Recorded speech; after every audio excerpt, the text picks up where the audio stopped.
అందరికీ నమస్కారం. ఒక చిన్ని కవిత. అంశం చరిత్ర.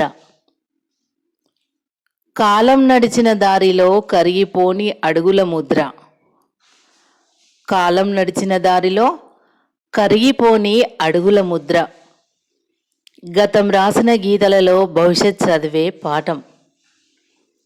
రాజుల కిరీటాల మెరుపుల్లోనే కాదు, రైతు నుదిటి చెమట బొట్టులోనూ, యుద్ధాల గర్జనలోనే కాదు, శాంతి కోసం పలికిన ప్రార్థనలోనూ, పాత గోడలపై చెక్కిన అక్షరాలు గత తరాల గుండె చప్పుల్లా ప్రతిధ్వనులు.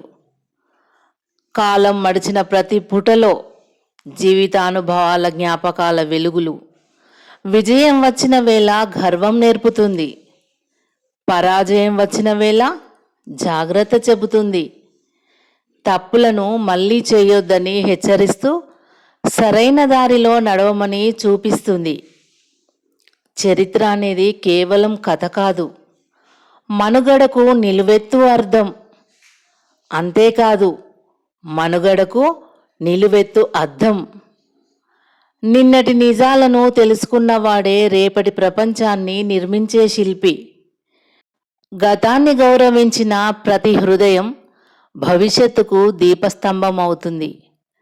చరిత్రను చదివిన ప్రతి మనసు కాలానికే గురువుగా నిలుస్తుంది. నదులన్నీ సముద్రాన్ని చేరినట్లు, రోజులన్నీ కాలగర్భంలో కలిసినట్లు, మనుషుల అడుగుల కథలన్నీ ఒక మహాగ్రంథమై మారేదే.